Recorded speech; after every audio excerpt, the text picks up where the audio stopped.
Friends, hi, അങ്ങനെയുണ്ട് സുഖമൊക്കെയാണുള്ളത്. അപ്പം നമ്മൾ പറയാൻ പോകുന്നത് എന്താണെന്ന് ചോദിച്ചാൽ ഇന്നത്തെ കാര്യത്തിൽ നമ്മൾ പാസീവ് വോയിസ് ആണ്. Simple past tense, passive voice. നമ്മൾ ഓരോ സ്റ്റെപ്പ് ബൈ സ്റ്റെപ്പായിട്ടാണ് വരുന്നത്. പാസീവ് വോയിസിൻ്റെ പ്രധാനപ്പെട്ട ഫോർമുല എന്ന് പറയുന്നത് to be plus past participle എന്നാണ്.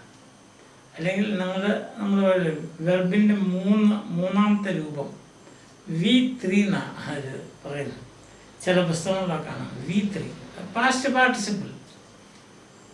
മിക്ക വെർബിൻ്റെയും പാസ്റ്റ് പാർട്ടിസിപ്പിൾ പാസ്റ്റ് ടെൻസ് പോലെ തന്നെ ഇരിക്കും. അതൊക്കെ നമ്മൾ പറഞ്ഞിട്ടുള്ള കാര്യങ്ങളാണ്. അപ്പോൾ നമുക്ക് എന്താണ് ചെയ്യാനുള്ളതെന്ന് പറഞ്ഞാൽ നമ്മൾ ടു ബിയുടെ ഏത് ഫോമാണ് ഉപയോഗിക്കുന്നതാണ്. ടു ബിക്ക് ഞാൻ പറയുന്നത് is, am, are, was, were, then being, been, ഇങ്ങനെ പലതരം ഫോംസ് ഉണ്ട്. അപ്പോൾ അതിനകത്ത് 7 ഫോംസ് അല്ലേ. അപ്പോൾ അതിനകത്ത് പാസ്റ്റ് ഫോംസ് എന്ന് പറഞ്ഞാൽ വാസ്, വെയർ. വാസ് എന്നുള്ളത് സിംഗുലറിനും വെയർ എന്നുള്ളത് പ്ലൂറലിനും യുവിനും. ഉദാഹരണത്തിന് I was, he was, she was, it was, boy was, girl was. ബാക്കിയുള്ള എല്ലായിടത്തും വെയർ. നമുക്ക് അറിയാമല്ലോ, ഫസ്റ്റ് പേഴ്സൺ, സെക്കൻഡ് പേഴ്സൺ ഒരുപാട് പ്രാവശ്യം നമ്മളിതൊക്കെ ചെയ്തിട്ടുള്ള മറ്റ് ടെൻസൊക്കെ എടുത്തപ്പോൾ ഓർക്കുന്നില്ല. അപ്പോൾ അത് ഇത് നമുക്ക് ചെയ്യാനുള്ള എന്നാന്ന് ചോദിച്ചാൽ നമ്മൾ ആദ്യത്തെ സെൻറ്റൻസ് ഉണ്ടാവും, the painter painted the wall. അപ്പോൾ അതിനകത്ത് പാസീവിൻ്റെ ബേസിക് സംഗതി അറിയാമല്ലോ. സബ്ജക്റ്റ് ഓബ്ജക്റ്റിൻ്റെ സ്ഥാനത്തും ഓബ്ജക്റ്റ് സബ്ജക്റ്റിൻ്റെ സ്ഥാനത്തും എഴുതുക, ടു ബിയുടെ ഒരു ഫോം എഴുതുക, പിന്നെ പാസ്റ്റ് പാർട്ടിസിപ്പിൾ എഴുതുക, ബൈ ചേർത്ത് എഴുതുക. അപ്പം the painter painted the wall. അപ്പം അത് നമ്മൾ വരുമ്പോൾ the wall was painted by the painter. വേറെ ആരാ പെയിൻറ്റ് ചെയ്യുന്നതല്ലേ, പെയിൻറ്റർ അല്ലേ പെയിൻറ്റ് ചെയ്യുന്നത്. അപ്പോൾ അതാണ് the painter painted the wall. The wall was, എന്താണ് വാസ് വന്ന തേർഡ് പേഴ്സൺ സിംഗുലറാണ്. അതുകൊണ്ട് the wall was painted by the painter. രണ്ടാമത്തെ സെൻറ്റൻസ് ഉണ്ട്, എല്ലാം same. They cooked up many excuses. Cook up എന്ന് പറഞ്ഞാൽ ഉണ്ടാക്കുക എന്നുള്ളതാണ്. ഇല്ല പിന്നെ അതൊക്കെ പറയരുത്. ഏതാ നിങ്ങൾ വരാതിരുന്നത്, ഇന്നലെ മഴയായിരുന്നു പക്ഷെ മഴയൊന്നും കാണിയില്ലായിരിക്കും, അങ്ങനെയൊക്കെ പറയാനാണ് കുക്കപ്പ് ചെയ്യാന്ന് പറയുന്നത്. ഇല്ലാത്ത ഉണ്ടാക്കി പറയാം.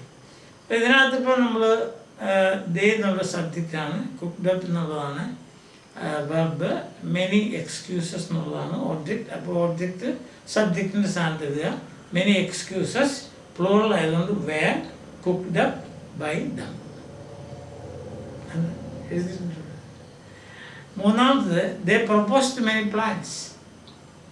അപ്പം many plans were proposed by them. നാലാമത് വരുമ്പം our teacher taught us English.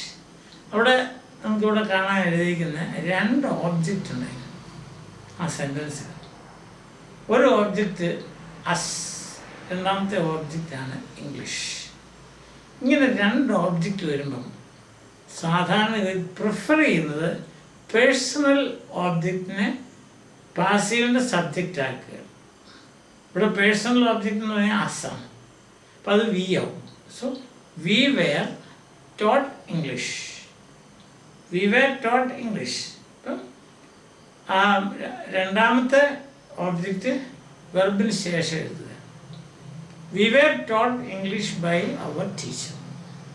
ഇനി നിങ്ങൾ വിചാരിക്കുകയാണ് ഞാൻ അങ്ങനെ എഴുതുന്നില്ല, ഞാൻ ഇങ്ങനെ എഴുതുള്ളൂ. English was taught to us by our teacher. അതൊരു പോസിബിൾ പാസീവാണ്, പക്ഷേ അതിനേക്കാൾ നല്ലതല്ലേ മറ്റേത്. ഇത് ടു അസ് എന്നൊക്കെ ഇടുന്നുണ്ട്, അതിന് എത്രയോ ഭേദമായത്. അപ്പം അതുകൊണ്ട് അത് കറക്റ്റാണോ എന്ന് ചോദിച്ചാൽ അത് ഒരു വെൽ ഫോംഡ് പാസീവ് അല്ലെന്ന് പറയാം.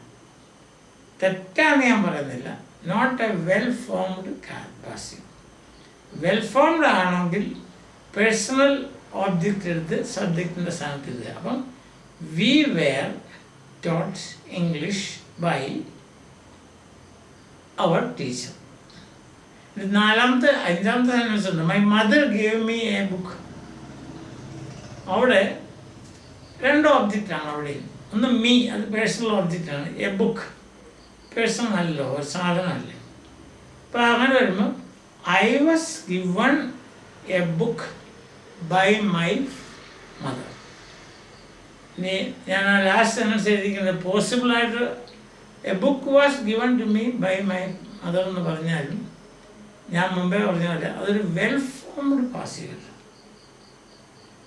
തെറ്റാന്ന് ഞാൻ പറയുന്നില്ല, പക്ഷെ നമ്മൾ ഉണ്ടല്ലോ സ്റ്റാൻഡേർഡ് പാസീവ് എന്ന് പറയുന്നത് ഇതാണ്. രണ്ട് ഒബ്ജക്റ്റ് വരുമ്പം നമ്മൾ ശ്രദ്ധിക്കേണ്ട അത്രയും ഒരു കാര്യം ശ്രദ്ധിച്ചാൽ മതി. പേഴ്സണൽ ഒബ്ജക്റ്റിനെ പാസീവിൻ്റെ സബ്ജക്റ്റ് ആക്കുക, മനസ്സിലായി? ഇതാണ് സിമ്പിൾ ആയിട്ടുള്ള സിമ്പിൾ പാസ്റ്റിൻ്റെ പാസീവ്. ഇനി ക്വസ്റ്റ്യൻ പാസീവ് ഉണ്ട്, WH ക്വസ്റ്റ്യൻ പാസീവ് ഉണ്ട്, അതൊക്കെ നമുക്ക് അടുത്ത ദിവസം കാണാം. പാസീവ് ബേസിക് ആയിട്ടുള്ള പോയിന്റ് ഇതാണ്, to be plus past participle. ഇത് പാസ്റ്റ് ടെൻസ് ആയതുകൊണ്ട് ടു ബിയുടെ പാസ്റ്റ് ഫോംസ് എടുക്കുന്നു. ടു ബിയുടെ പാസ്റ്റ് ഫോംസ് എന്ന് പറയുന്നത് വാസ് ആൻഡ് വെയർ ആണ്. ഇപ്പോൾ വാസ് സിംഗുലർ സബ്ജക്റ്റിന് ഐ വാസ് ഞാൻ പറഞ്ഞു കഴിഞ്ഞത്. I was, he was, she was, it was, boy was, girl was. ബാക്കിയുള്ള you were, we were, they were, trees were, boys were, girls were, men were. Not WEAR അല്ല, WERE. Clear ആയല്ലോ? Okay. നാളെ നമുക്ക് നാളെ എന്ന് പറഞ്ഞാൽ അടുത്ത class നമുക്ക് എങ്ങനെയാണ് ക്വസ്റ്റ്യൻസിനെ പാസീവ് ആക്കുന്നത്. സിമ്പിൾ കേസാണ്. നമ്മൾ പ്രസൻറ്റ് സിമ്പിൾ നമ്മൾ ചെയ്തിട്ടില്ല, അതുപോലെ തന്നെ പ്രസൻറ്റ് പാസ്റ്റ്, സിമ്പിൾ പാസ്റ്റ്. അതായത് ക്വസ്റ്റ്യനെ സ്റ്റേറ്റ്മെൻ്റ് ആക്കുക, സ്റ്റേറ്റ്മെൻറ്റിനെ പാസീവ് ആക്കുക, അതിനെ വീണ്ടും ക്വസ്റ്റ്യൻ ആക്കുക, അത്രേ ഉള്ളൂ. പക്ഷെ നമ്മളൊരു 2 എക്സാമ്പിളൊക്കെ ചെയ്ത് നോക്കി നമുക്ക് കാണാം. Okay, so by.